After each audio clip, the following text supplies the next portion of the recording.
Sasa ni gute wavuga mu kinyarwanda akagenda ijwi rikagenda mu cyongereza? Wewe wavuga akagenda ijwi mu cyongereza. Sasa rero uyu munsi nibyo tugiye kureba. Ubushize nabahaye video yo kwandika mu kinyarwanda bikagenda mu cyongereza, ndizera barabibonye barati musore wacu bana courage. Nimba utarabibona rero sasa rero wagenda ukabireba cyangwa ukanareba n'ingi nta kibazo tu. Sasa rero kubona ahangaha ni kuri Facebook, kubona ngiye mba ni kwicatira n'abazungu kabisa, kuko ibintu byaciyemo nagiye menya utuntu twishi dutandukanye. Ndavuga ati rero ngomba kutubaha mutumenye, nimba nawe utatuzi iyi video nigucike, tukora subscribe, like, share n'ibindi byose kabisa kugira ngo ujye ubibona fresh tu. Uri kubona nyine aba ni abazungu, muri kubibona namwe giye batandukanye. Ubusari umunyarwanda uri kubona umuntu wamubona yaba ari umwe kwijana. Sasa rero tugiye kubikora gute rero? Ngewe kuntu nsora video bitewe n'ukuntu mwambwiye ati aka kantu gasohore turagashaka, nkuko ababwira ati aka kantu ushaka ukabasangiza murakumva ute, mugashaka ute, nyandikira wihuse dutangirane, nyandikira dutangirane ibintu bihinduke ruzungu kabisa. Uri kubabona nyine nta bahinde tu n'abandi bagiye batandukanye, kubona ni benshi cyane, ibintu bigiye guhinduka ruzungu. Sasa reka nzihanga wenda mvuge mu kinyarwanda abigene mu cyongereza ubyumve kabisa, bituvuga ati ibintu ni serious tu, ibintu biranarenze. Nta kantu atazabatamo tu, akantu nzamenya ewana ibintu ni wane. Sasa rero ndi kuvuga ahangaha muraje mwiyumvire, nyandikira mbwira ati video turayishaka byihuse, ndikumva bikuninza, twihute cyane. Nsora video bitewe n'ukuntu mwambwiye ati ntago nakishyira hejuru, ati nsohoye video mbatayemo mutambisobanurire, mutambwiye ati yiduhe.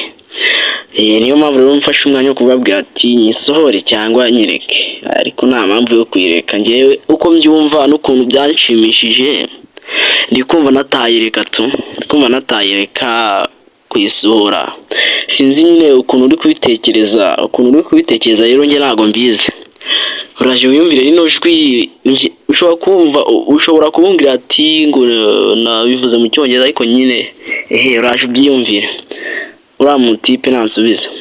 Sasa rero uraje rero ndyemeze muri bwe mu kinyarwanda, ariko we uraza kumva yansubije tu, kandi byansubije abizane mu kinyarwanda, kandi n'umuzungu si wese sibona. Ibyo namubwiye uraje ubibone, ntihite musubiza ubyumve. Noneho rero sasa rero ngiye kujya nsohora muri kubibona gutya turi kurebana. Ibyo byiza se mumbwire nimba ari byo byiza turi kurebana tu, ndi kubereka gutya, ndi kubatungaho phone, ndi kubatungaho phone ewana. Ariko kuko nyine nibyo nafashe ati nari nkangiye kubikora, wabireba abantu barambwira ati ntabwo tuba turi kubibona neza, rero niyo mpamvu mbikora gutya kugira mu birebe neza. Nimba wumva uko nguko nawe bikubangamiye wambwira, ngiye nkora ikintu bitewe n'ikintu ushaka tu. Reka mbumvishe, reka dutangire twumve ibintu nari mvuze, nawe wiyumvire tu. Cyangwa reka manze nsubize uriya mutipe wo hejuru iyo nyandikiye, manze nkwereke kaka video naberetse uko gusubiza mu kinyarwanda ukuntu bahita babisobanura bya fresh tu. Uyu mutipe yari yambwiye ati reka tubirebe, tembatamo n'akantu ko kuvuga bikagenda ukavuga mu kinyarwanda bikagenda mu cyongereza, ukabyumva mu cyongereza nawe yavuga ukaza kubyumva mu kinyarwanda, kuko ni ibintu byoroshye cyane.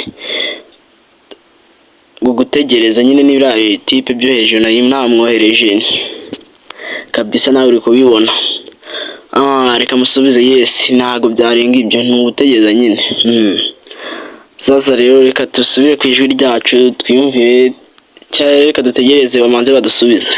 Dutegereze se ubu nabyo dutegereje nta kibazo tu. Sasa rero mumbwire ngiye mbazanire video yacu tu, yizane ibintu bibera uzungu. Ya video yo hejuru nayiberetse, mwarayibonye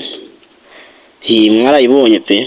Mutarayibonye nawe nagire yayirebe, nagire yayirebe kabisa, ibintu ni wane tu, mbahereza ibintu biri romantike bimeze neza, mumbwire rero.